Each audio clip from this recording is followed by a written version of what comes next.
Hi everyone, welcome. Thanks so much for joining us this afternoon. I'm just going to hold on for a minute or so just while people are trickling through from the waiting room, and then we'll get started. So yeah, just bear with us for 30 seconds or so.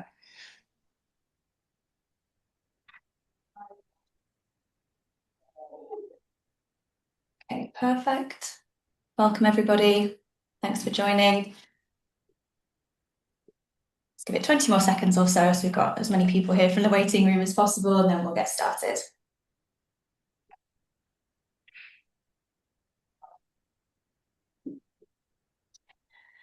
Okay, great. I'm going to kick off now. Hello and welcome to today's expert webinar on the very important topic of helping students manage exam anxiety.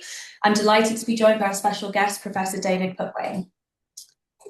David is a Professor of Education at Liverpool John Moores University and Editor-in-Chief of the British Journal of Education Psychology. Today he's going to help us understand and recognise exam anxiety, as well as exploring some practical ways of supporting students through this as well. I'll hand over to David very, very shortly, but then I'll be back to talk a little bit about the role that UpLearn can play in providing some of the practical support.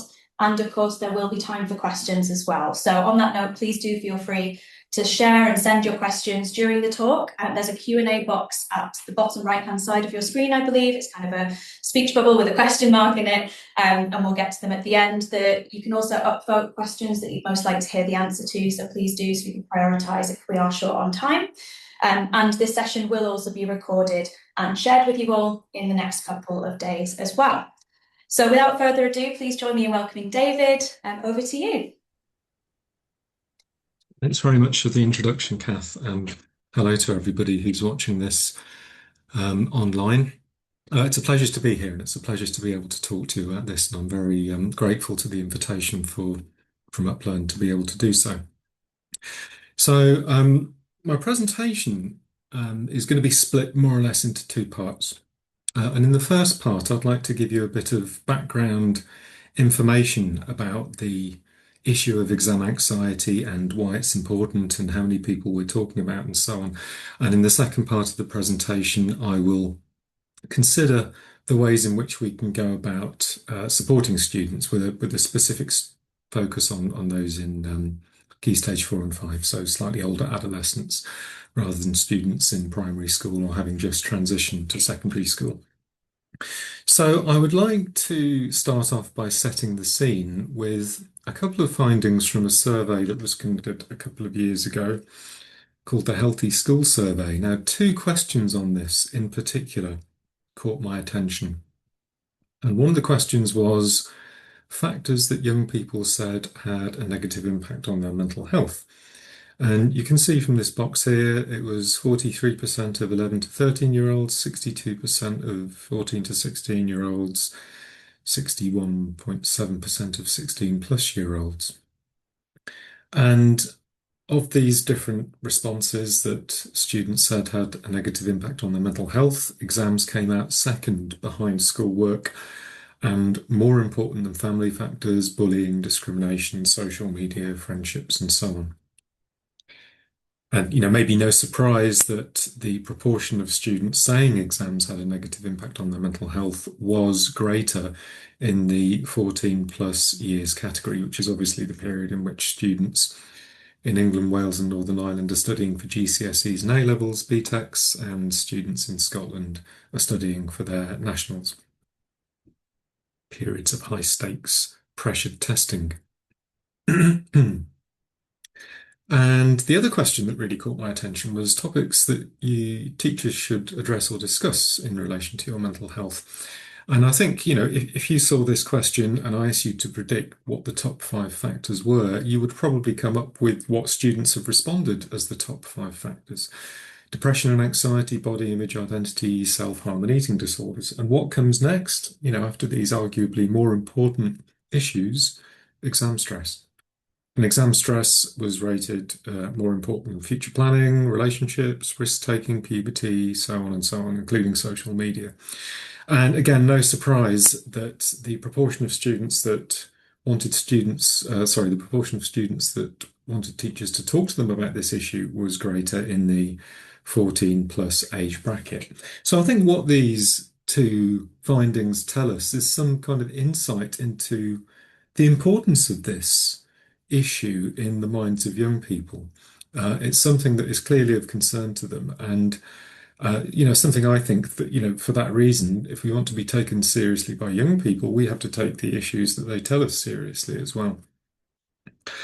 The final slide I just wanted to pay attention to, some of you might be aware of this large-scale multinational survey called PISA. Can I remember what it stands for? Program for International Studies in something or other.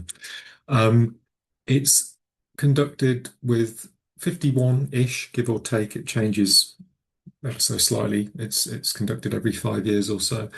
51-ish countries. We've got a sample of about, in total, of about nearly 750,000 students. Not all participating countries do all sections of it, and so on and so on.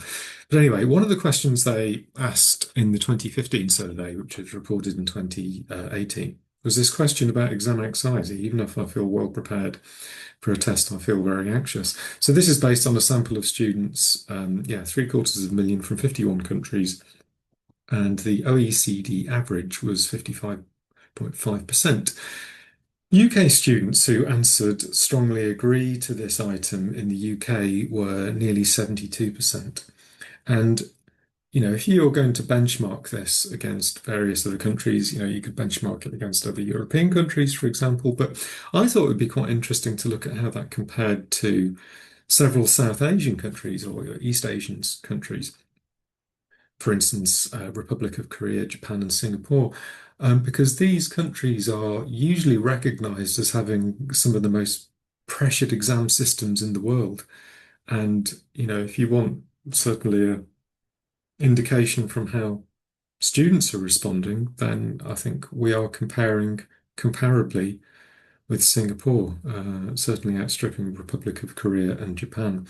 And, maybe that says something about the pressured high stakes testing approach that we have in the UK as far as GCSEs and A levels go. Maybe I should have mentioned the participants of PISA are 15-year-olds. Okay, so let's start getting onto the main body of the presentation. So I'd like to start off by defining test anxiety. The terms test anxiety, exam anxiety are used interchangeably. And exam anxiety or test anxiety shares several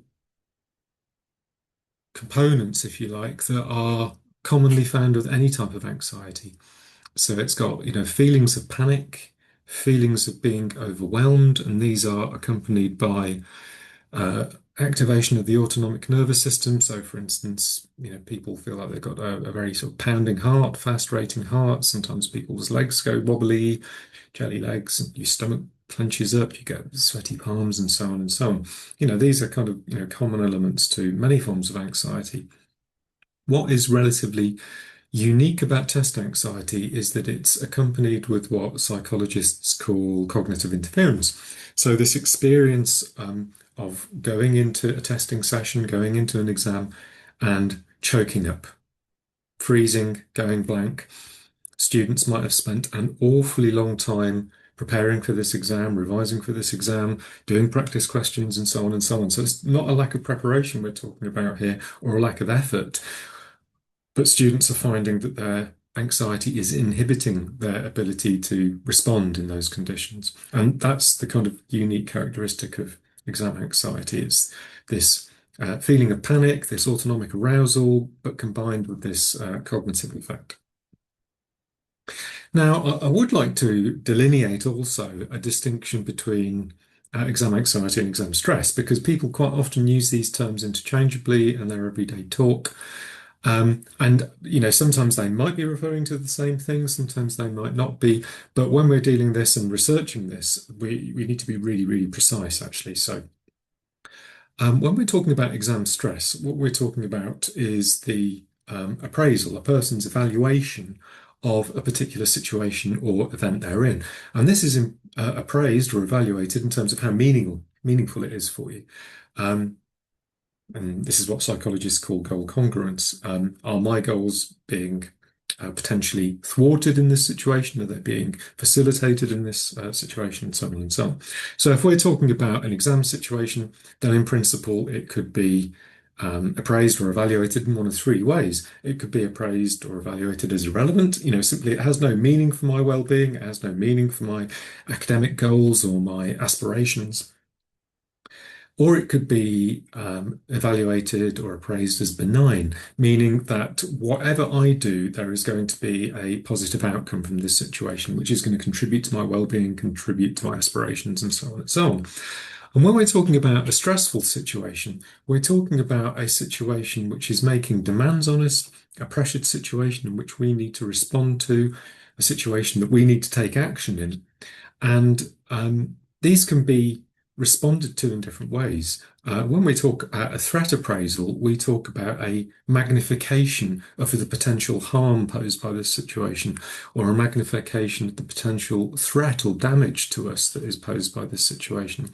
And when we're talking about exam settings, it could be the potential threat to our well-being, our sense of self-worth, our view of ourselves as somebody who can achieve academically. It could be a threat to our aspirations. It could be a threat coming from negative judgments from others, and so on and so on and so on. But stressful situations, i.e., exams, can also be evaluated or appraised as a challenge, as in something that we can achieve if we put effort in. And when we're talking about a challenge appraisal, challenge appraisals of stressful situations are quite often accompanied by high motivation.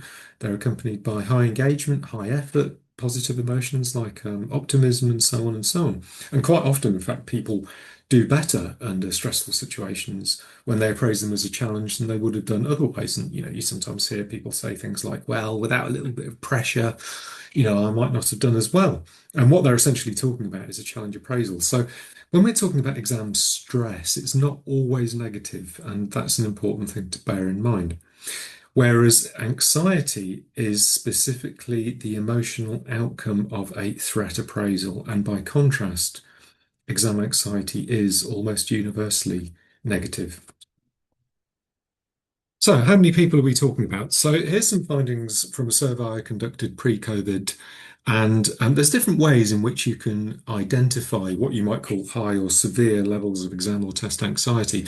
And this approach uses what's called the criterion reference, which is to set a threshold that says when people are reporting, self-reporting, a very high threshold, then we would judge that as being severe. And you can see from this graph here that maybe no surprise, there's an increase from 14 to 18-year-olds, and there's also many more female students reporting high levels of anxiety than male students. Female students, we're talking about between sort of 15, 24%. Male students, we're talking between about 8 and 12%. Here's an alternative way of doing it that benchmarks the level of severe exam anxiety against the average level of exam anxiety. And when you benchmark it against the average level, you can see that the gender difference persists. The increase between 14 to 18-year-olds exists, but the overall levels of exam anxiety come down slightly. But I think what we can take from this, well, there's two take-homes we can conclude. One is that there's a lot of people. And if you consider that there's about, 300,000, 350,000 students taking GCSEs per year, this is a lot of people reporting high levels or severe levels of exam anxiety. And secondly, there appears to be a much greater proportion of female students than male students reporting severe exam anxiety. Okay, so the first point I'd like to make about why this is an issue we should take really seriously is because exam anxiety is damaging to learning and achievement. And there are literally hundreds and hundreds and hundreds of studies demonstrating a negative correlation between the reporting of exam anxiety and achievement on low stakes exams, high stakes exams, classroom tests, students, or tests on standardized exams, using teacher reports. It doesn't matter how you measure achievement, you get the same result. And I've just put a snapshot here of several of what are called meta-analyses. Meta-analyses bring together findings from multiple studies, and they're reporting negative correlations of between -0.23, -0.29. in absolute terms, I don't know if we have any statistically orientated persons in the audience. In absolute terms, these correlations would be considered sort of small to moderate.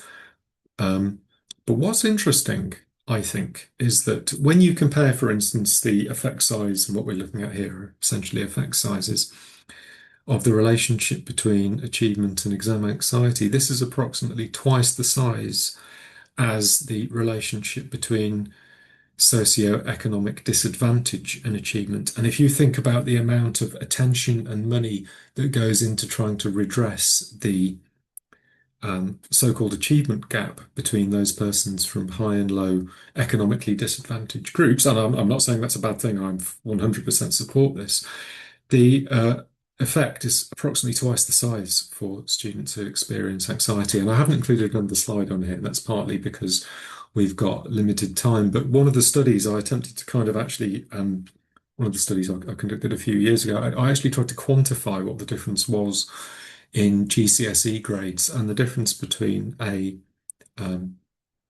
highest and lowest anxious students was, and this is just in English, science, mathematics, was 2 grades per subject. So it could be, for instance, the difference between a 4 and a 6, or in old money, the difference between a D and a C, or a B and a C, B and a D even. We're not talking about minuscule effects. When you look at the absolute correlations, they're quite small, but when you actually start quantifying them, they can be really quite meaningful.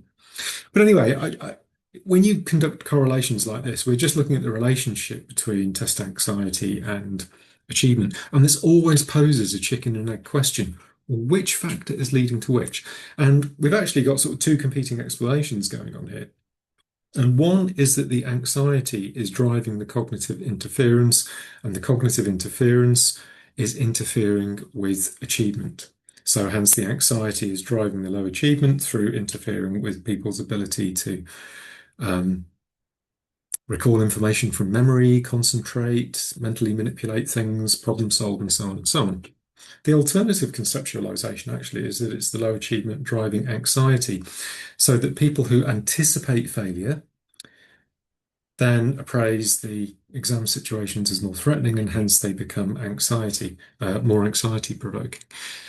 So I'm not going to present, hopefully you might be thankful of this, I'm not going to present too many slides like this of kind of digging into research findings, but this is one of the studies I conducted fairly recently, in which I actually tried to unpack which of these explanations is true. So what we've got here are data from students studying their A levels and B techs. So time one achievement is their mean GCSE grade. And then about halfway through year 12, their test anxiety and various different forms of emotion regulation strategies were measured. Time 3 achievement were mock exams taken at the end of year 12.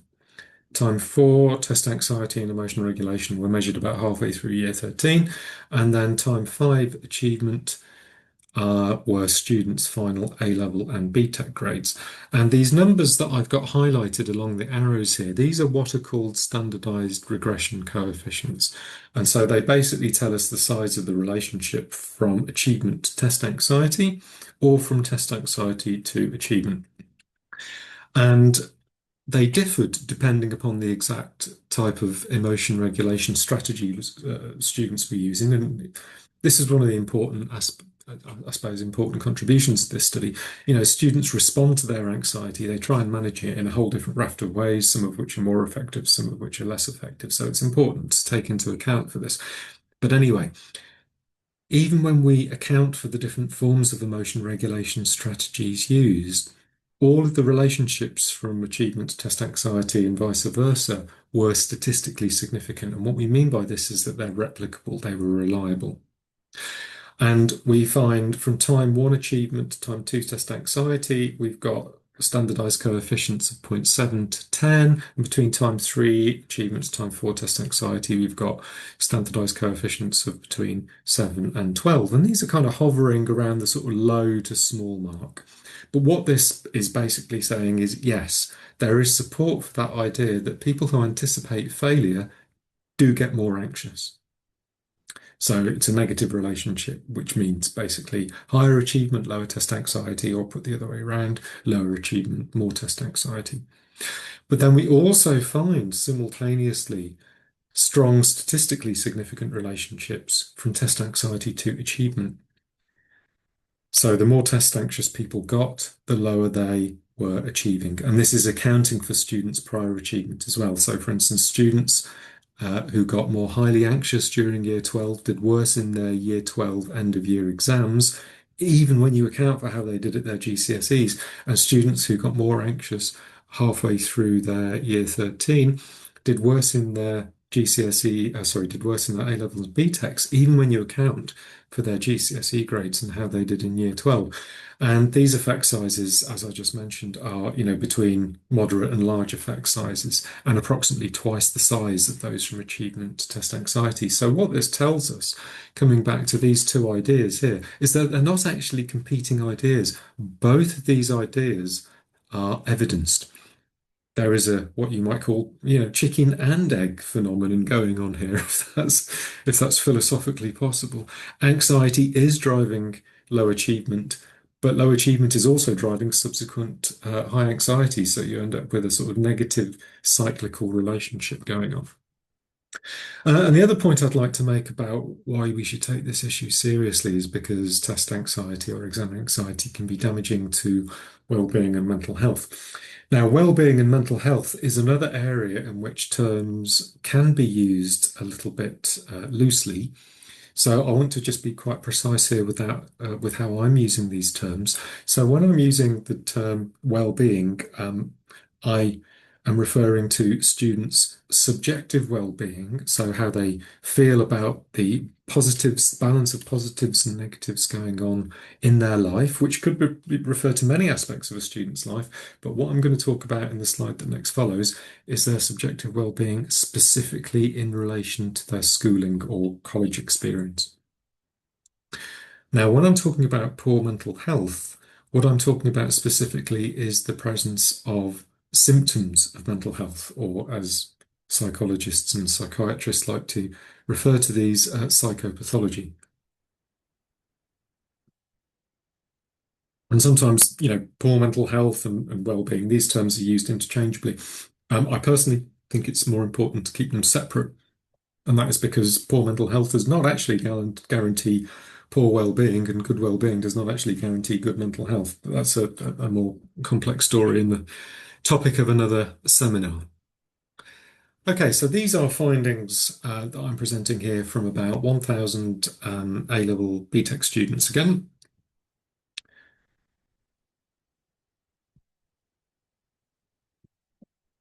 And what I'm measuring here are four things. Students' exam anxiety or test anxiety in blue. Students' school-related well-being. So they're feeling overall about the balance of positives and negatives about schooling in red. And then symptoms of the two most common mental health disorders that are found in children and adolescents. And these are what are called generalized anxiety disorder and panic disorder. Generalized anxiety disorder, quite often just called GAD. Panic disorder, quite often just called PD.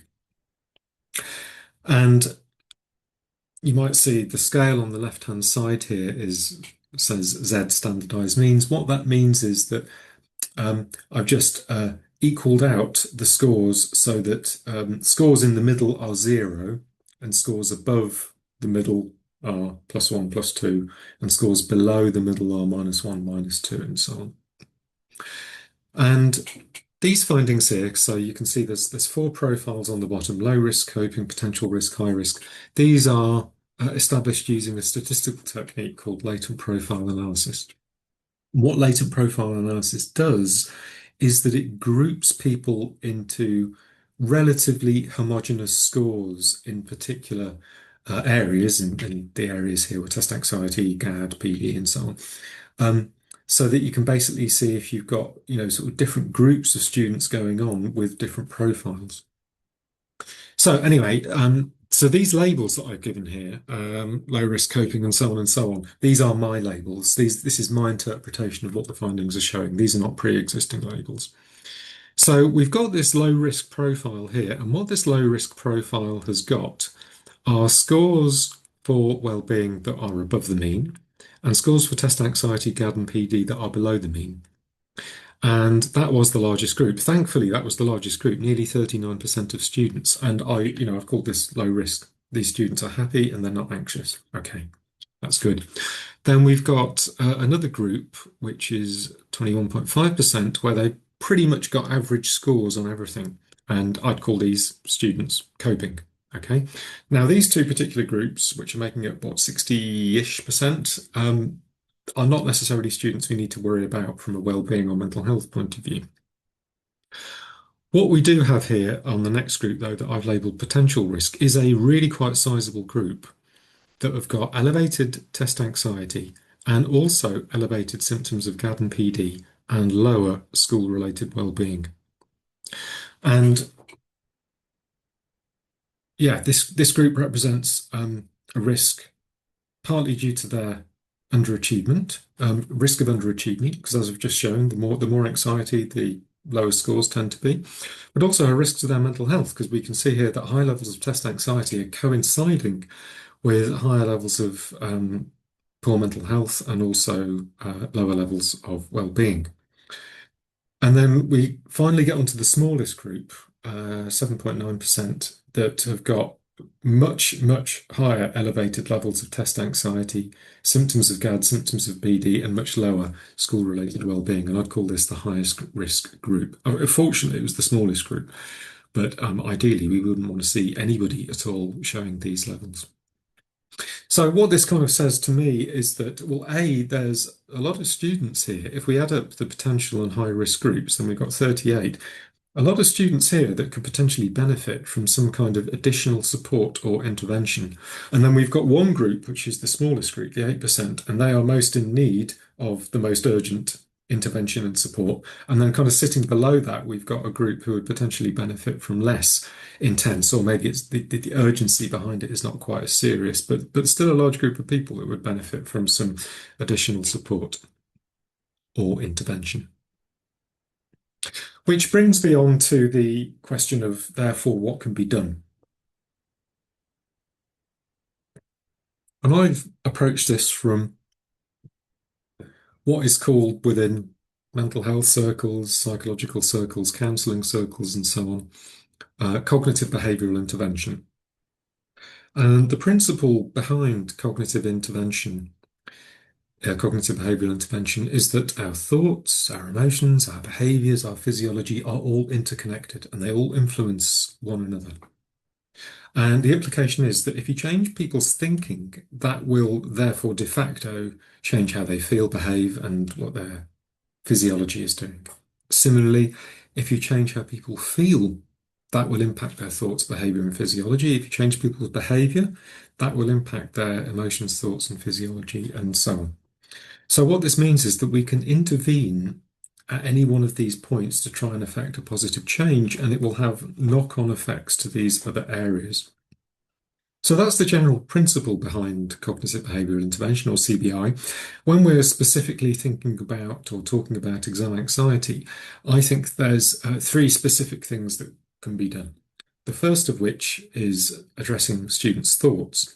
So students will quite often tell you that they are having unrealistic thoughts about their forthcoming exams, about the academic pressures that are putting on themselves, and so on and so on. For instance, they might be having what you might call perfectionist beliefs or binary ways of thinking. Unless I get the highest grades in everything, I'm a failure. Or maybe they're not even setting the highest grade. Unless I get sevens on everything, I'm a failure. And these, and that's an important point actually. What counts as a failure is a totally subjective judgment.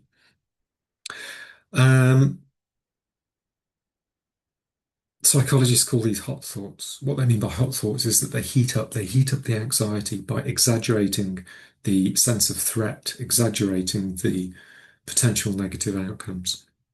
Another common example is what you call catastrophizing. If I fail, this one exam, I'm going to fail all exams. If I fail all my exams, my life's a failure. if I can't answer the first question, I'm going to fail the whole exam and so on and so on. Ways of thinking that exaggerate negative consequences. So that's addressing thoughts. Um, Working on getting students to plan and monitor their exam preparation or revision in the most effective way is what you'd call a behavioural intervention. And controlling physical reactions to anxiety is a kind of mishmash between emotional and physiological intervention. So I'm just going to briefly talk through each of these things. Excuse me. So cognitive intervention or addressing, unrealistic or biased thoughts involves, first of all, identifying students themselves, identifying what unrealistic thoughts they are having about an exam. So, for instance, we could take a perfectionist example, like if I don't get a top grade, I don't get a 9 in my GCSEs, or I don't get an A star in my A levels, or I don't get, distinction stars as they're called on BTECs. If I don't get a top grade in all subjects, I've failed. And yeah, psychologists, counselors call these automatic negative thoughts. They call them automatic in that they come just like very, very quickly, instantaneously. They don't require thinking about, it's just your immediate response.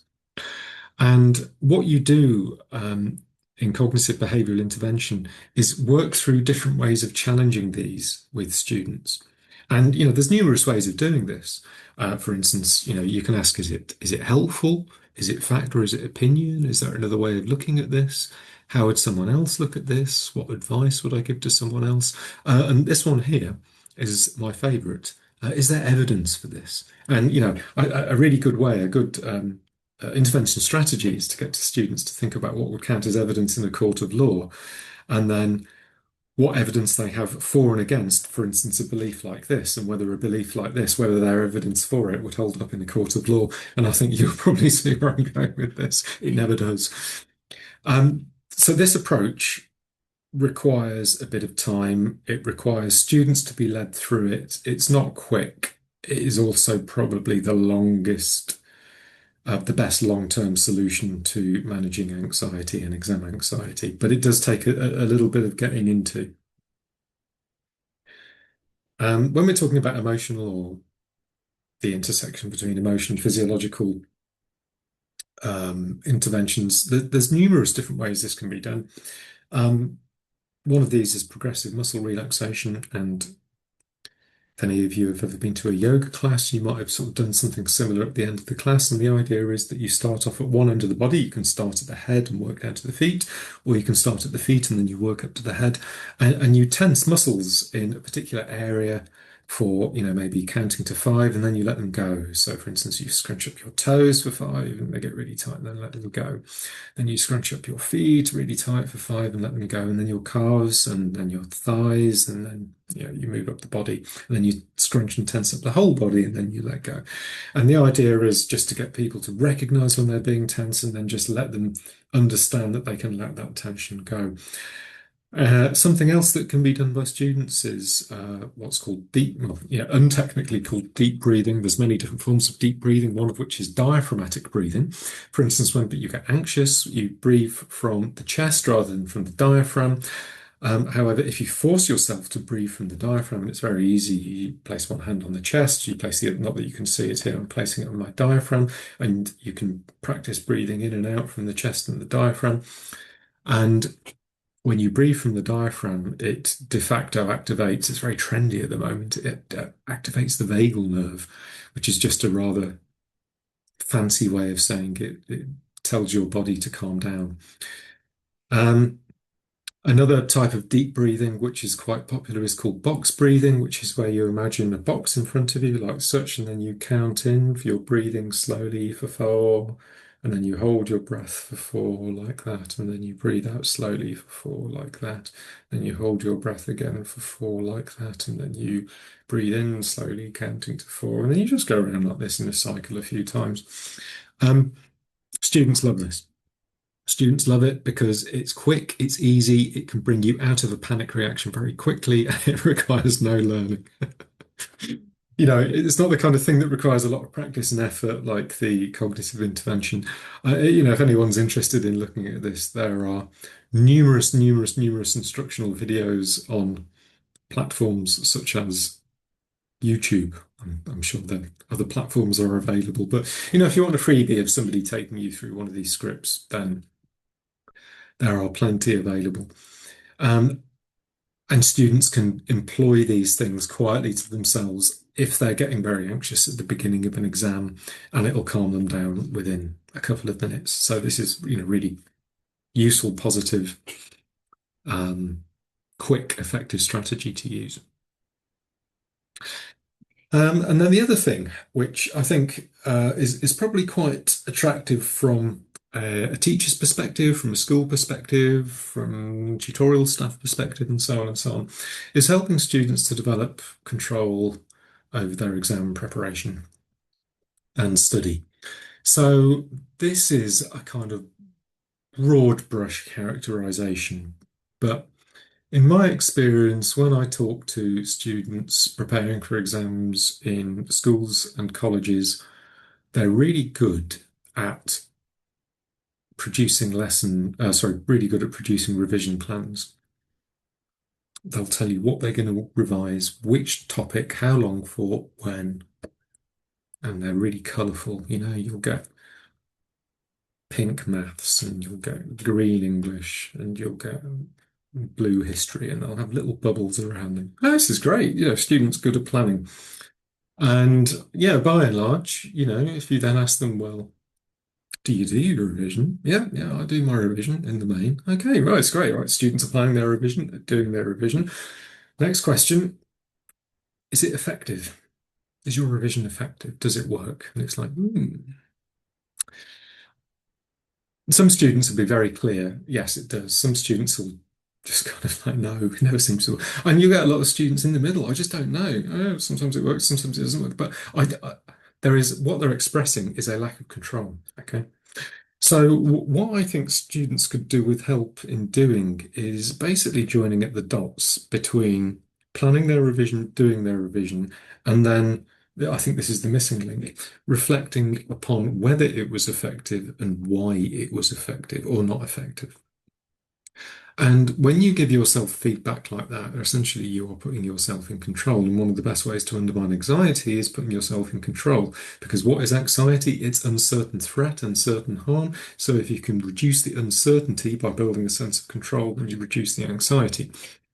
So I think this needs to be practiced well in advance of high stakes tests. So it's no good when students start revising, I don't know, February in year 11 or February in year 13. That's too late to try and start this kind of thing, or to get it most effective anyway. I'm saying it's too late. I mean, nothing is ever too late, right? But if you want to make this as good as it can be, I think it needs to be practiced in low stakes settings, for instance, class tests or something like this, or even when students are at home just for a homework exercise. And what students need to do, so I'm aware there's lots and lots and lots of different revision strategies, and these are generally, I think, quite subject specific or subject domain specific. You'll get, a bunch of strategies that work for maths and science subjects. You'll get a bunch of strategies that work for English. You'll get another bunch of strategies that work for history. You'll get another bunch of strategies that work for geography, and so on and so on. So within each subject, there are a repertoire of different strategies that can be used. And it's about teaching students the different approaches that they can use, and then getting students to try out these different approaches and then work out whether they were successful for them or not. And if they weren't successful, why? Is it because they didn't revise for long enough? Is it because they needed to revise again? Is it because that strategy wasn't working for them?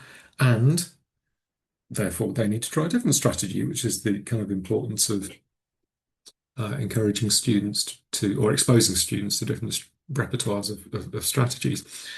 But I do think students need a lot of hand-holding through this. I don't think you can say to students, here we go, like, here's a bunch of strategies, go away and try them. Students need to be given an activity, they need to be told which strategy to try, and then they need to sit down with some kind of tutorial staff or teachers, and then, go through this. Did it work? Why didn't it work? And, get a then plan for the future. Do I need to try it again with the same strategy or not? Do I need to try it again with a different strategy or not? And then over a period of time, and it will take time, you will get in this virtuous cycle of planning, doing, monitoring, and then replanning. And then if students can approach their revision like this, um, they're going to undermine their anxiety and improve their chances of success. So I think this is a kind of very straightforward but potentially time resource intensive approach that can be used. So I have an intervention called STEPS. That is what you call a low intensity CBI. Low intensity meaning it doesn't require a core mental health professional to deliver it. It can be delivered by teachers or other educational staff following training. It's got 60-minute sessions. And it combines all of those strategies that I've just talked about there, thinking, feeling, behavior, revision, and so on. And it incorporates them into a kind of single package. And what I'd like to do is just share you a few findings. So this is a study that looked at exam worry, and it had two groups. It had a group, what you call an early intervention group, that got the intervention first, and it had a waitlist control who had it afterwards. At the baseline, when we measured their exam worries, these two groups were identical. After the first group had had their intervention, their exam worry showed a statistically significant decline. Now, these are effect sizes here. These are different to correlations. These are called Cohen's d effect sizes. And a Cohen's d of 0.76 is on the cusp of moderate to large. So we're talking about a sort of moderate to large reduction in exam worry after intervention.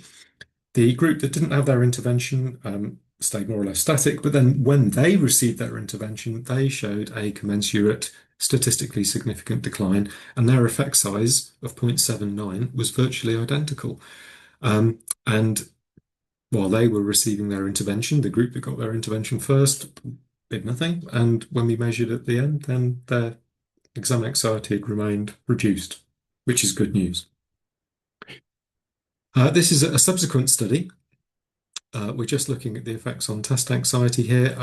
For this particular study, then it crept over the threshold into a large effect size, large statistically significant effect size. But what we also looked at in this study, and I think this is the most interesting part, is that we also looked for whether there was an effect on GAD symptoms and PD symptoms. And both GAD and PD symptoms also showed moderate reductions in symptoms following intervention. So it seems like that intervening for students test anxiety using this STEPS approach doesn't just impact their test anxiety, but it also reduces the kind of associated symptoms of poor mental health as well. This was an evaluation done by the Hounslow CAMS, who were supporting a bunch of schools in Ealing. And I mean, they produced a rather large evaluation of it. But one of the questions, simple questions, was they asked students, how helpful did you find STEPS? And what have we got here? 52% said helpful, 30% said very helpful. So in total, 82% of students said it was helpful or very helpful. 12 didn't know, 6% found it unhelpful or very unhelpful. So, what we've got here is some nice evidence that it's reaching in kind of broadly helpful way. 82% of the students who used it, 6% didn't like it. No intervention is going to work for everyone. And if STEPS is of benefit to 82% of persons, that odds I can take, I'm very, very happy with that. I've got hundreds of these narratives because I supervise a team of people who deliver this intervention to our local schools. I'll just show a couple here. This is one from an A-level student here. The 4 steps, I'd no idea how to handle my mind going blank or freezing during exams. Now I'm quite confident that I could employ techniques such as deep breathing and visualization in order to help me continue and power through my exam. The segment about revision techniques has made me realise some useful alternate ways that better suit my way of learning. I feel much more comfortable with preparing and sitting my A-level exams now, which is just great. I mean, that's what you want to hear. In 6 weeks, 1 hour a week, you've managed to have a positive impact on students. Here's one from a GCSE student. Before STEPS, I thought I wouldn't be able to pass my GCSEs and was having a lot of stress. I'm now a lot more confident and prepared now as I know how to calm my nerves. The skills I learnt were how to control my breathing and muscle relaxation, I feel a lot less anxious now and have changed the way I feel about exams in general. Okay, again, good. We're reaching GCSE students and A-level students. So, I've got a few resources that are freely available if anyone would like them. You're very welcome to get in touch with me, or you can follow one of these links that are below. So, I have a guide for students called Effective Coping with Exam Pressure. It's intended for students. I don't know, you could give it to students. I don't know whether they ever read these things. I think it's the kind of thing that's best worked through in a supportive tutorial setting, rather than just giving to students, there you go away and read that and cope with your exams. I think it's the kind of thing that, it would be helpful to talk through with students, work through with students. It contains pretty much all the sorts of things I've talked about today with you. I've also got a PowerPoint presentation. It could be used for an assembly, or it could be used for a small group tutorial. So I don't know, 15 or 20 minutes long. Both of these are available on the British Psychological Society Teachers and Researchers Toolkit. Sorry, yeah, Teachers, that's what it's called, Teachers Toolkit. It's not just got these on, it's got loads of interesting things on, so you might be interested in just having a look at what's on it anyway. But certainly, if you want to talk to your students about this, then that PowerPoint is there. The guide for students is there. For whatever reason, I've got a set of notes that accompanies this PowerPoint. Just so somebody who doesn't know anything about this could pick it up and read the notes and hopefully deliver it. For whatever reason, the BPS didn't want to stick I thought were very handy notes that went with it on. But anyway, if you want the notes that go with it, just drop me an email. I wrote the kind of truncated version of this coping with exam pressure guide for Ofqual. It's on the Ofqual website. Yeah, just a slightly more truncated version of the written guide. I've got a poster intended for putting up around places where teachers congregate rather than students. There's just a few points really, just to try and kind of keep it on the agenda, so to speak, just to raise it as an issue. I've got a bunch of these. If anyone wants a poster, drop me an email. I'll stick one in the post. That's no problem at all. And last thing, whoops, I'll give my book a plug. So this book is not intended for academics. This book is intended for, I suppose, primarily teachers and education professionals, but also parents, maybe even students themselves. So I've not skirted around the technical stuff, but I've tried to explain it in a very straightforward fashion, without too much jargon, or where there is jargon, I've tried to explain it. So if this is an area that you're interested in, then you might want to consider having a read of this. Okay, right, that's enough of me talking. I'm going to hand back over to Kath briefly, who's going to say something about the opportunities that UpLearn has in this area. Brill, thank you so much for sharing all of those expert insights, David. And there's lots of really actionable advice and materials there. We'll make sure that we share around the links that you've popped in there so that people can get access to them. I know there was a question there about getting access to the links, so we'll liaise with you and make sure that's in the follow-up email as well. I just wanted to very quickly loop back if people have an extra couple of minutes just on what UpLearn is and how we can actually, why we invited David, and sort of touch on some of the reasons why and the ways in which we can help. UpLearn is basically the leading A-level learning platform in England, designed to help students achieve top grades. Everything is built basically on one goal, and that's around giving students everything they need to succeed at A-level in one platform without adding any extra workload for teachers, which you'll be happy to hear. Students are going to learn through short, engaging instructional videos, quizzes, exam questions, all mapped directly to the specification and crucially covering the entirety of the curriculum at A-level as well. There are diagnostic tools that pinpoint those gaps in understanding so students know what to focus on next, and teachers also get clear visibility without having to mark and chase, and progress is also very easy to track and understand as well. And just to note, we support across A-level subjects including maths, psychology, economics and through sciences, and we also recently expanded into GCSE, so even if you work with us and you're very familiar with Uplearn on this call, GCSE is a brand new course that's available from this month onwards. So please do reach out if you're interested in how those courses can support Key Stage 4 as well. If you don't mind clicking twice, David, I think that will be helpful. Just go down to kind of the final slide on the presentation. We also know from our evaluation and impact report, kind of anecdotally, what works with students and schools. So just thought this was worth sharing some of those findings from our impact report in 2024, which had a specific focus on well-being, and it was all around that building self-confidence can have a big impact on exam performance, and that's what students were also getting through the Uplearn platform, as well as the academic support. So these results are all from students who'd used Uplearn for 40 hours or more during the academic year. So a very brief whistle-stop tour of Uplearn there, and if you don't mind clicking again, David. If you do want to hear more about Uplearn particularly, you're welcome to use the QR code on this last slide here, or reach out to me at that email address there. Happy to answer any questions. We are kind of out of time, but I just also want to check. There's not any questions here actually. So David very kindly shared his email address earlier. I'm sure he won't mind me pointing you to that if you do have any specific questions around the research. There, we'll make sure that we follow up with all of the links that were shared here and the presentation as well. So you have access to all of that really useful and actionable insight around exam anxiety. But all that remains to say thank you again, David. It's been an absolute pleasure having you. Really, really interesting presentation. And thanks everyone. Have a lovely evening. Bye-bye.